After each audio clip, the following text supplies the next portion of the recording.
क्योंकि मायोपिया पे आजकल इतना रिसर्च हो रहा है जिस पे नए नए ग्लासेस आ गए हैं, जैसे मायो केयर ग्लास है, कुछ ड्रॉप्स हैं, कुछ टैबलेट्स हैं, जिससे कि नंबर बढ़ने से थोड़ा सा हम रोक सकते हैं उसे।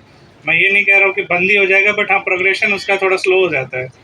दूसरा, कॉन्टैक्ट लेंसेज भी हैं कई तरीके के। केराटोकोनस के लिए स्पेशल लेंसेज हैं, जिसका अभी डिस्पेंस यहाँ पे उतना नहीं हो रहा है। हमने कोशिश की है, केराटोकोनस के कुछ लेंसेज हमने डिस्पेंस किए हैं, पर आपके बनारस में हमारे दूसरा ब्रांच है, वहाँ पे रेगुलर वे में हो रहा है। कोशिश हमारी यहाँ के ऑप्टोमेट्रिस्ट लोगों से मेरी कुछ बात हुई है, उनसे मैंने यही रिक्वेस्ट की है कि अगर आपका सहयोग रहे तो हम लोग इसको फिर हमारे पास अगर पेशेंट पूल आ गया तो हम इसे यहाँ पे भी एक फुल टाइम केराटोकोनस के लिए एक ओपीडी खोल सकते हैं, जिसमें आपको कॉन्टैक्ट लेंसेज, रोज के लेंसेज होते हैं, फिर स्क्लेरल लेंसेज होते हैं, ये हम डिस्पेंस कर सकते हैं।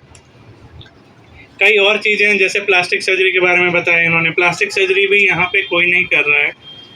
कुछ हैं डीसीआर वगैरह हो रहे हैं, पर कई और, जैसे कि आपने सुना टोसिस सर्जरी है, टोसिस सर्जरियाँ, फिर स्क्विंट की सर्जरी हो गई, ब्लेफरोप्लास्टी हो गई, आपका डीसीआर सर्जरी हो गई। ये सारी सर्जरी इस वक्त प्रयागराज में उतनी फ्रीक्वेंटली नहीं हो रही है। ज़्यादातर लोग या तो चित्रकूट भेज रहे हैं या फिर लखनऊ या दिल्ली।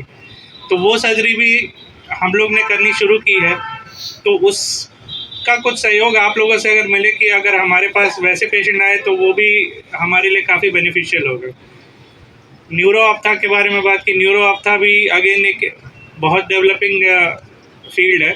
इसमें जो डिस्क एडिमा आप लोग सुनते होंगे कि डिस्क एडिमा हो गई, सडन आपका नज़र चला गया, तो सडन नज़र जाने का ज़्यादातर जो कॉज होता है वो या तो रेटिना से होता है या फिर न्यूरो से होता है। तो ज़्यादातर जो होता है आई के डॉक्टर वो न्यूरो डॉक्टर के यहाँ भेज देते हैं, पर इसमें कुछ रोल हमारा भी होता है।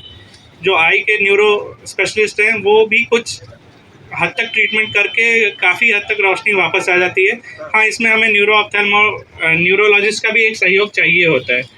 वो सहयोग भी हमने यहाँ के 2-3 न्यूरोलॉजिस्ट से बात की है और उनसे हमें काफ़ी अच्छा रिस्पांस मिल रहा है।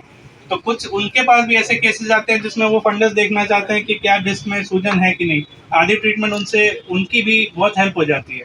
तो हमारे पास और सिर्फ आप लोगों का सहयोग है। सबसे ज़्यादा अगर सहयोग रहा है किसी का तो वो ऑप्टोमेट्रिस्ट का रहा है। आँखों के अस्पताल में अगर सबसे महत्वपूर्ण योगदान किसी का होता है, सबसे न्यू किसी की होती है, तो वो सिर्फ ऑप्टोमेट्रिस्ट। बेसिक जो हर जगह मिल जाते हैं आपको देखने के लिए, जैसे कि आपको मोतियाबिंद हर जगह करने को मिल जाता है। हर किसी सेंटर पे आपको मोतियाबिंद जरूर मिल जाता है देखने को कि मोतियाबिंद हर कोई डॉक्टर कर रहा है। पर एक एएसजी एक ऐसी चेन होती जा रही है जहां आपको एक ही बिल्डिंग पे एक ही जगह पे रेज करता है। जैसे मान लीजिए इनिशियली आपने दिया 17 था और 1.5 घंटे बाद 29 पहुंच गया, तो वो ग्लूकोमा पेशेंट है, उसे ओपन एंगल ग्लूकोमा है। टाइप्स ऑफ ग्लूकोमा होता है, चूँकि ग्लूकोमा बहुत बड़ा टॉपिक है। ओपन एंगल, नैरो एंगल कहाँ तक बताया जाएगा, तो ये समझिए ये मेन होता है। वाटर ड्रिंकिंग टेस्ट WDT, उनका स्लिट लैम्प एग्जामिनेशन करते हैं, फिर कॉर्निया थिकनेस जो CCT बोलते हैं, 9 पॉइंट पैचिमेट्री, हम उसको देखते हैं, जो कि सबसे ज़्यादा जरूरी होता है किसी भी पेशेंट में लेसिक या कंटूरा विजन करने के लिए। फिर उसके बाद उनका कॉर्नियल टोपोग्राफी होता है, आंसू टेस्ट, ड्राइनेस टेस्ट होता है, और फिर उसके बाद उनका होता है वाइट टू वाइट टेस्ट होता है, जो कि हमारे कॉर्निया की पूरी साइज देखता है। फिर